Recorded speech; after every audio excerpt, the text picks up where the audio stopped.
거룩하신 아버지 하나님, 오늘도 주의 전에 나왔습니다. 우리에게 하나님의 말씀이 들려지게 도와주시고 그 말씀이 귓가에 들려지고 가슴에 새겨지고 우리의 삶으로 드러나는 하나님의 사람이 되게 하여 주시옵소서. 모든 영광을 주님 앞에 올려드립니다. 이 시간 임재하여 주셔서 성령의 은혜로 함께하여 주시옵소서. 예수님의 이름으로 기도하옵나이다. 아멘.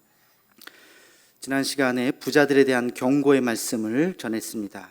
그러나 사실은 부자들에 대한 말씀이 아니라 때를 분별하지 못하는 무지한 자들에 대한 말씀, 그리고 물질에 사로잡혀서 집착하고 있는 자들에 대한 경고의 말씀이었다고 전했죠. 이것이 총론에 해당된다면 오늘 4절부터 보면 강론에 해당되는 구체적인 그들이 잘못한 죄가 무엇인지에 대해서 이야기하고 있습니다. 야고보 사도는 오늘 말씀을 통해서 이들에게, 부자들에게 습관적으로 있었던 잘못된 모습들, 또 한편으로 생각해 보면 그것은 그 시대의 부자들에 대한 문제가 아니라 오늘 우리에게도 해당되는 이 말씀을 구체적으로 하고 있습니다. 첫 번째는 4절 말씀인데요, 우리 함께 같이 4절 말씀을 함께 같이 읽겠습니다. 시작. 보라, 너희 밭에서 추수한 품꾼에게 주지 아니한 삭시 소리 지르며 그 추수한 자의 우는 소리가 만군의 주의 귀에 들렸느니라. 아멘. 지금 야고보 사도가 지적하려고 했던 것이 뭘까요? 품꾼에게 주지 아니한 삭시 소리 지른다. 삭은 그 품꾼의 대가죠. 돈이죠. 그러면 돈이 소리를 지르겠습니까? 이것은 의인법입니다. 누가 소리를 지른다는 거예요? 돈을 받지 못한 품꾼들이 억울해서 소리를 지른다고 하는 것입니다. 그 다음에 보면 추수한 자의 우는 소리가 만군의 주의 귀에 들렸다. 추수한 자가 왜 울죠? 추수한 자가 우는 이유는 그 대가를 받지 못했기 때문에 억울해서 우는 것입니다. 다시 말하면 그 삭을 주어야 함에도 불구하고 주지 못한 자들, 불의한 자들에 대한 경고요 심판의 말씀을 지금 하고 있습니다. 여기서 우리는 하나님께서 우리의 삶 가운데 무엇을 보시는가를 잘 기억해야 됩니다. 하나님은 그 사람이 부자인가 부자이지 않은가 그 결과를 보시는 것이 아니라 그 과정을 보시는 것입니다. 어떻게 부자가 되었는가, 어떤 방식으로 돈을 벌었는가. 우리 인간들은 겉모습을 보죠. 결과를 보죠. 와, 저 사람 잘 산대, 저 사람 부자대. 그러나 하나님은 그 과정을 보신다고 하는 것입니다. 과정이 과연 깨끗했는가 그렇지 않은가를 보시는 것이죠. 우리 어떤 일을 결정하고 어떤 일을 할 때마다 세 가지의 기준을 가져야 합니다. 첫 번째는 동기가 선한가, 내가 그 일을 왜 해야 되는지, 동기에 대한 질문. 두 번째는 과정이 정의로운가, 그 일을 하려고 하는 그 과정이 정의로운가. 세 번째는 그 결과에 관계없이 그 일이 의미 있고 보람이 있었던 일이었는가를 생각해 보아야 합니다. 먼저 동기가 선하다고 하는 것은 우리가 이 질문을 해야 됩니다. 나는 왜 이 일을 해야 할까? 나는 왜 이 일을 해야 될까? 여러분, 어떤 일을 새롭게 시작할 때 왜 이 일을 해야 될까? 단순한 돈벌이를 위해서? 그것이 아닐 겁니다. 내가 이 일을 통해서 궁극적으로 내가 무엇을 하려고 하는가에 대한 분명한 목표의식이 있어야 되는 것이죠. 여러분, 교회를 세우는 것도 마찬가지입니다. 제 지인 중에 교회를 개척하려고 하는 계획을 세운 목사님을 만나서 한참 동안을 이야기를 했습니다. 왜 교회를 세워야 할까? 대한민국에 교회가 없는가? 교회가 있죠. 목사님이 세우려고 하는 그 지역에 교회가 없는가? 교회가 있습니다. 그럼에도 불구하고 왜 또 하나의 교회를 세워야 할까에 대한 이야기를 진지하게 나눴던 기억이 있습니다. 그럼 우리 교회도 마찬가지예요. 우리 교회도 왜 우리 교회가 계속 유지가 되어야 하는가? 교회가 없기 때문에? 아니요, 5분만 걸어가면 여러 개의 교회를 만날 수 있을 겁니다. 포항 지역에 교회가 없겠습니까? 그냥 100년 동안 계속 이어졌기 때문에 단순히 그것만 교회를 유지해야 되는 이유가 되지 못하는 것이죠. 우리가 왜 우리 교회를 유지해야 될 것인가에 대한 본질적인 질문을 우리는 해야 될 것입니다. 두 번째, 과정이 정의로운가를 질문해야 됩니다. 아무리 좋은 취지라 할지라도 과정이 정의롭지 못하면 하나님께서 기뻐하시지 않겠죠. 이런 말이 있습니다. 성경을 읽기 위하여 촛불을 훔치지 말라. 그러면 성경을 읽는다는 아주 좋은 동기가, 이것만큼 좋은 동기가 어디 있겠어요? 성경을 읽어야 되겠다. 그렇죠. 그러나 그 성경을 읽기 위해서 촛불을 훔친다. 이것은 해서는 안 되는 일이죠. 동기가 선하다고 해서 그 과정까지 무시가 되어서는 안 되는 것입니다. 그리고 세 번째, 결과에 관계없이 의미 있고 보람된 일이었는가? 다시 말하면 결과를 하나님께 맡기는 것입니다. 잠언 21장 31절에 보면 싸울날을 위하여 마병을 예비하거니와 이김은 여호와께 있느니라, 이런 말씀이 있어요. 우리가 마병을 잘 예비하는 것, 준비하는 것, 싸울 대비를 하는 것은 우리가 해야 할 노력이지만, 그러나 승리는, 그 성패는 여호와께 있는 것입니다. 그 전쟁에서 과연 우리가 승리할 수 있을지 없을지는 하나님께 달려 있는 것입니다. 여리고성이라고 하는 그 엄청난 성도 하나님이 함께 하시면 무너뜨릴 수 있는 것이고, 아이성이라고 하는 형편없이 작은 성도 하나님이 함께하지 않으시면 그 전쟁에서도 대패할 수가 있는 것이 우리의 삶이라고 하는 것입니다. 그래서 우리가 하는 모든 일들이 그 결과는 하나님 앞에 맡기고, 이 싸움이 과연 의미 있는 싸움이었는가 하는 것을 질문해 보아야 하는 것입니다. 여러분, 한평생 열심히 애썼는데 그 수고와 그 세월이 헛되었다고 생각하면 그것만큼 참 안타까운 것이 어디 있겠습니까? 그 과정이 의미가 있고, 이 싸움은 그러나 승리를 하지 못한다 할지라도 의미가 있었노라고 우리는 마음을 그렇게 먹을 수 있어야 합니다. 모든 결과를 하나님 앞에 맡기고 이 싸움을 하나님 앞에 내어드리는 것, 그 결과를 주님 앞에 맡기는 것, 그럴 때 비로소 우리는 자유할 수가 있는 것이죠. 오늘 이 첫 번째 말씀,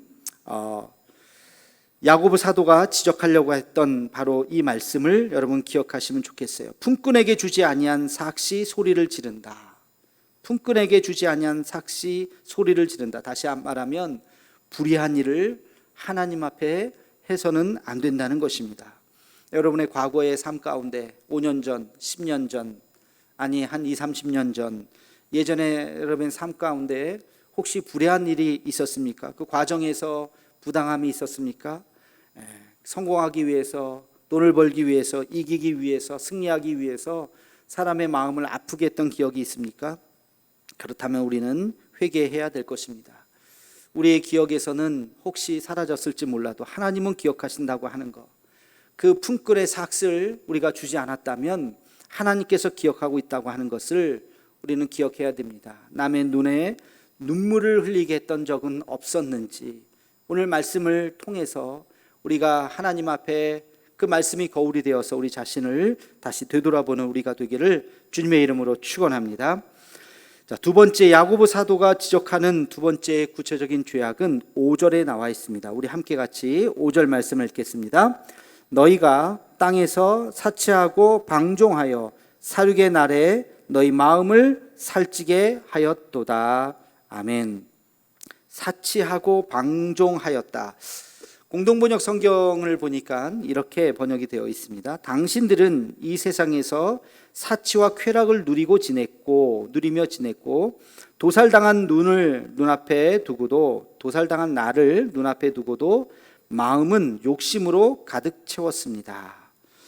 사치와 쾌락을 누릴 뿐만 아니라 도살당할 나를 눈앞에 두고도 죽는지도 모르고 여전히 마음은 욕심으로 가득했다. 지금 그것을 책망하고 있죠. 부와 재물과 명예라고 하는 것, 우리가 살면서 누리고 싶고 또 세상의 성공을 다 원하는 것이 또 인간의 모습이겠죠. 그러나 우리에게 넘치는 과분한 부라고 하는 것은 복이 아니라 독이 될 수 있다는 것을 기억해야 됩니다. 우리는 늘 그렇게 기도하죠.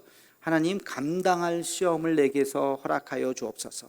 어떤 시험이든지 내가 감당할 수 있을 만큼 감당할 시험을 달라고 우리가 그렇게 기도하는 것처럼, 여러분 축복도 마찬가지예요. 감당할 축복을 내게 허락해 주옵소서, 그렇게 기도해야 됩니다.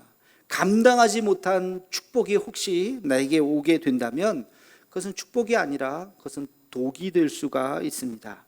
저는 가끔 이렇게 언론을 통해서 뉴스를 통해서 듣는 이야기가 있죠. 로또 1등 당첨자 수십억, 아마 생각만 해도 참 행복한 그런 순간일 텐데 실제로 그렇게 뭐 십수억 또는 뭐 20몇억 그렇게 돈을 받는 분들이 있죠. 모든 사람이 다 행복할 것 같죠. 야, 그런 꽁돈이 생긴다면 야, 내 인생이 완전히 달라지겠네. 그런데 5년 후쯤 보면 거기 있는 모든 사람들이 다 행복하지 않다는 거예요. 집안 싸움이 나고 심지어는 이혼을 하고 살인 사건도 일어나는 경우도 가끔 목격을 하게 됩니다. 감당하지 못하는 그 복이라고 생각했던 그런 것이 결국엔 그것이 복이 아니라 자기에겐 독이 되었던 것이죠.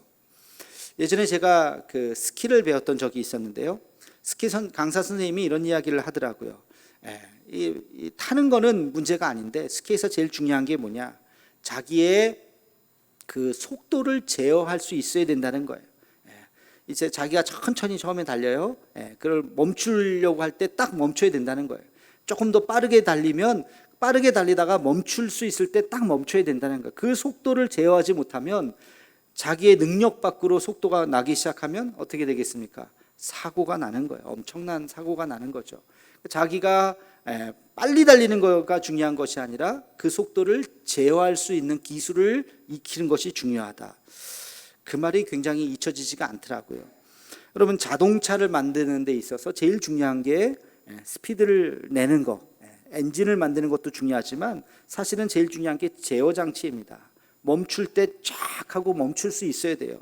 아무리 빠르게 달리는 자동차가 있다 그래도 제어 장치가 고장이 나면 그것은 다 사고 나고 끝나는 것이죠. 성령의 9가지 열매가 있죠. 성령의 9가지 열매 중에 맨 마지막 9번째 열매가 뭔지 아십니까? 절제입니다. 절제. 우리 모두는 우리의 삶은 하나님 앞에서 하나님께서 우리에게 복을 주시고 누리기를 원하시지만 중요한 것은 멈출 수 있어야 된다는 거예요. 자신의 속도를 제어할 수 있어야 되는 것입니다. 그 속도를 제어할 수 없으면 사고가 나는 거죠.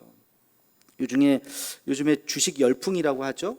우리 교우들 중에서도 주식 하시는 분이 뭐 있을 것 같은데요. 뭐 주식 자체가 불법은 아니니까 뭐 그걸 뭐 하지 말아야 됩니다. 뭐 이렇게 말할 수는 없습니다. 근데 방송에서 어떤 분이 그러더라고요. 주식을 통해서 수억 원을 날린 분이 나오더라고요. 어떻게 시작하셨습니까? 별로 그렇게 관심이 없었는데 주식으로 돈을 많이 벌었다고 했던 어떤 자기 지인이 와서 내가 당신에게만 알려주는 건데 뭐가 이제 급등한다고, 빨리 돈 있으면 빨리 사라고, 내가 이거 아무한테도 알려주는 거 아니라고, 그 말에 솔깃해가지고 그거를 샀다는 거예요. 처음엔 좀 재미를 봤죠. 그러다가 결국엔 몇 년이 지나고 나니까 완전히 매덕을 다 날려버린 거예요. 처음에 그 이야기를 들었던 자기 친구가 있었대요. 근데 그 친구는 투자를 하려고 그래도 투자할 돈이 없었답니다. 그래서 발만 동동 구르다가 에이 그냥 뭐 할 수 없지, 뭐 돈도 없는데 빚내서 하고 싶지는 않고 멈췄다는 거예요. 그 친구는 안 했다는 거예요. 자기는 그걸 했다는 거예요. 그날을 후회한다, 그런 이야기를 하더라고요. 여러분, 추락하는 것은 날개가 있다는 표현이 있습니다. 비상하고 추락 날아오를 때는 아주 좋죠. 그러나 어느 순간 그 추락하는 것은 날개가 있기 때문에 결국엔 떨어질 수도 있다는 것을 기억해야 됩니다. 우리가 지금 누리고 있는 거 복이라고 생각하는 것들이 있어요. 그러나 때로는 그것이 복이 아니라 독이 될 수도 있다는 것을 명심해야 됩니다. 여러분, 아굴의 기도 아시죠? 잠언 30장에 나오는 아굴의 기도. 가난하게도 마옵시고 부하게도 마옵시고 오직 필요한 양식으로 나를 먹이시옵소서. 여러분, 우리가 이 기도가 우리에게 끊이지 않는 우리 모두가 되기를 주님의 이름으로 축원합니다. 5절 말씀에 보면 너희 마음을 살찌게 하였도다, 이런 표현이 나와요. 저는 이 말씀을 깊이 묵상했습니다. 그래서 오늘 말씀의 제목으로도 삼았는데요. 너희 마음을 살찌게 하였다. 마음이 살찐다고 하는 게 무슨 의미일까요? 조금 다른 표현으로 한다 보면 마음이 살찌면 하나님이 보이지 않습니다. 우리의 영혼이 어두워지는 것을 의미합니다. 성경에 나오는 많은 사람들 중에 영혼이 어두워져서 하나님을 보지 못한 사람이 있습니다. 바로 엘리 제사장이죠. 엘리 제사장. 제사장임에도 불구하고 하나님과 관계없이 제사장의 직분을 감당했어요. 훌륭하게 감당했어요. 제사장으로서는 손색이 없었습니다. 그러나 눈이 어두워서 하나님과 교감하지 못했어요. 이런 일들은 오늘날 우리에게도 벌어집니다. 목회자에게도 있어요. 직업적으로 목회를 잘 배워서 신학을 배우고 또 안수를 받고 그리고 목사 노릇을 하는 것 할 수 있습니다. 얼마든지 할 수, 예배인도 할 수 있고요. 심지어 말씀도 전할 수 있고요. 다 할 수 있어요. 그러나 그 안에 하나님과 정말로 교통함이 있는가 하는 것은 별개의 문제일 수 있다는 것입니다. 여러분들도 마찬가지예요. 여러분들도 다 직분을 가지고 신앙생활을 하는데 얼마든지 장로 노릇, 권사 노릇, 집사 노릇 다 할 수 있습니다. 그러나 정말로 하나님과의 교감이 있는가? 그것은 하나님과 여러분 스스로만 아는 것이죠. 영혼이 어두워졌다고 하는 것, 마음이 살쪘다고 하는 것을 우리는 다시 한번 생각해 보아야 합니다. 우리 신앙생활에서 가장 심각한 것은 하나님을 그 음성을 듣지 못한 채로 신앙생활하는 것입니다. 기도하면서 하나님의 마음을 우리는 깨달아야 하는 것입니다. 하나님의 음성을 들어야 하는데 왜 하나님의 음성을 듣지 못할까? 오늘 말씀처럼 마음이 살쪘기 때문에, 마음이 살쪘다고 하는 것, 조금 다른 표현으로 하면 하나님 앞에 간절함이 없는 것입니다. 간절함이 없는 것. 여러분, 하나님 앞에 간절함이 있으십니까? 정말 하나님을 갈망하십니까? 사슴이 시냇물을 찾아 헤매이듯이, 시편에 그런 표현이 있잖아요. 정말 내가 주님 앞에 정말 간절하게 간구하십니까? 모두 다 그런 것은 아니겠지만 많은 경우에 부자들에게 있어서 하나님이 간절하지 않을 수 있어요. 그렇죠? 그러니까 지금 야고보서는 부자들에 대해서 책망하는 것이에요. 그러나 그것은 단순히 물질이 많음을 의미하는 것이 아니라 간절함이 없는 신앙에 대한 책망입니다. 저는 부자이지만 하나님 앞에 나와서 겸손하게 무릎 꿇고 간절히 간구하는 분들을 많이 봤습니다. 제가 신앙생활하면서 그런 분들을 많이 봤어요. 믿음이 참 좋은데 정말 부자세요. 늘 겸손했고 주님을 잘 섬기셨습니다. 자신의 부를 자랑하지 않았고 교회의 꾸준히 일을 마다하지 않았습니다. 어떤 행사가 있을 때마다 말없이 잘 섬겨주셨어요. 바쁘다는 핑계로 예배를 게을리하지 않으셨습니다. 기도의 자리에는 언제나 어김없이 나오셔서 기도하셨습니다. 그 모습을 볼 때마다 참 저분이 굉장히 그렇게 세상에서도 성공하고 부자인데도 불구하고 저렇게 하나님을 사랑하고 저렇게 교회를 사랑하고 저렇게 신앙생활 열심히 하시는구나. 저의 마음속에 더 그것이 참 감동으로 좀 다가왔습니다. 그런데요, 반대의 경우도 있었어요. 가난한데 하나님을 의지하지 않아요. 세속적인 욕망이 가득 차 있습니다. 인간적인 방법으로 그 모든 문제들을 해결하려고 애쓰는 모습이 보여요. 하나님 앞에 간절히 구하지 않고 사람 앞에 간절히 쫓아다니고 있는 모습이 보여요. 참으로 안타깝죠. 그분은 물질적으로 가난했지만 마음은 살찐 거예요. 마음이 가난하지 못한 거예요. 우리는 예수님의 말씀을 기억해야 됩니다. 심령이 가난한 자는 복이 있나니 천국이 저희 것임이요. 여러분, 그 가난과 부함은 우리 물질에 있는 것이 아니에요. 하나님 앞에 여러분의 심령이 정말 가난한 자인가? 내가 주님을 정말로 갈망하고 있는가? 주님 앞에 그 음성 듣기를 날마다 간구하고 있는가? 하나님 앞에 가난한 심령이 되기를 주님의 이름으로 축원합니다. 하나님 앞에 간절히 구할 수 있는 우리 모두가 되기를 주님의 이름으로 축원합니다. 우리는 더 깊은 신앙으로 나아가기를 갈망해야 됩니다. 날마다 말씀의 거울 앞에 우리를 비추어 봐야 돼요. 내 믿음 이만하면 됐지, 그런 교만한 생각을 버려야 합니다. 이만하면 됐지가 어디 있겠어요. 우리는 하나님 앞에 여전히 주인이요, 여전히 부족하고 여전히 어리석은 자이라는 것을 인정하고 날마다 하나님 앞에 엎드려 기도해야 되는 것입니다. 가끔 제가 어떤 기도회나 예배나 이런 거 있을 때 항존 직분자들 꼭 나오세요 하는 이야기를 해요. 이야기를 하고도 제 마음이 별로 좋지 않아요. 이거 잔소리인데 제가 왜 모르겠습니까? 잔소리를 안 해야 되는데 듣는 여러분들도 또 저런 잔소리 하신다, 아마 그렇게 생각할 거예요. 이런 소리를 사실은 이제 안 했으면 좋겠는데, 뭐 초신자들도 아니고 새신자들도 아니고 항존 직분자들 정도 되면 예배는 어떤 마음으로 나와야 됩니까? 기쁨으로 나와야죠. 기쁨으로. 기도의 자리는 간절한 마음으로 나와야죠. 내 개인적인 기도가 혹시 없다 할지라도 주변을 둘러보면 얼마나 많은 기도 제목이 있습니까? 지금 이 자리에 앉아 계시는 여러분들 중에서도 병으로, 또 가정적인 어려움으로, 또 말 못할 일들로, 그런 일들로 지금 나와서 이렇게 예배 드리시는 분들 많죠. 서로를 위해서 우리가 그렇게 중보하고 기도하고, 우리 한국교회, 우리 한국사회, 또 남북통일, 또 굶주려 있는 수많은 이 땅에, 또 선교지에 있는 수많은 사람들, 기도 제목이 끝이 없어요. 그런 마음으로 우리가 나와서 하나님 앞에 예배하고 기도해야 되는데, 그것이 아니라 예배가 의무가 되는 순간, 안 나갈 수는 없고 나오라고 하니까 또 나가야지 하는 예배와 기도가 의무가 되는 순간 우리의 신앙은 딱딱하게 굳어지는 것이죠. 하나님과 점점 멀어지는 것이죠. 우리는 스스로 질문해야 됩니다. 내가 하나님 앞에 간절함이 있는가? 내 인생의 진정한 주인이 우리 하나님이신가? 나는 하나님을 더 깊이 알고자 하는 갈망함이 내 안에 있는가? 야고보서는 우리에게 하나님을 따르는 것이 추상적인 것이 아니라고 하는 것을 계속해서 이야기해 주고 있습니다. 그럼 믿음이라고 하는 것은 관념이 아니에요.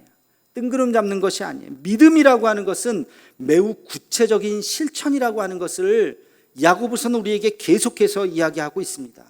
여러분의 일상 속에서, 직장이든지 또 삶의 터전 속에서, 그것이 사업이든지 사람을 만나는 어떤 자리이든지, 또 가정에서 부부관계나 또 자녀를 양육하고 교육하고 있는 모든 우리의 삶의 전 영역 속에서 예수님을 따르는 자의 모습이 어떤 것인가를 우리는 고민하고 기도하고 하나님 앞에 간절히 간구해야 되는 것입니다. 그 속에서 우리는 예수님의 모습을 우리는 따라야 하는 것이죠. 예수님이 어떤 모습입니까?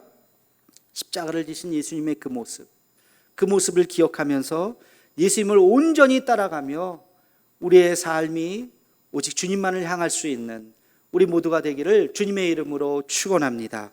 기도하겠습니다. 사랑의 주님, 오늘도 말씀을 통해서 십자가에 달린 예수님을 생각하게 하심을 감사드립니다. 우리의 신앙이 추상적인 관념 속에 머무르는 신앙이 아니라 하루하루의 일상 속에서 살아 움직이는 신앙이 되게 하여 주옵소서. 믿음으로 살아가게 하옵시고 믿음으로 승리하게 하여 주옵시고 하루하루 주님의 십자가의 길로 걷는 우리 모두가 되게 하여 주옵소서. 예수님의 이름으로 기도하옵나이다. 아멘.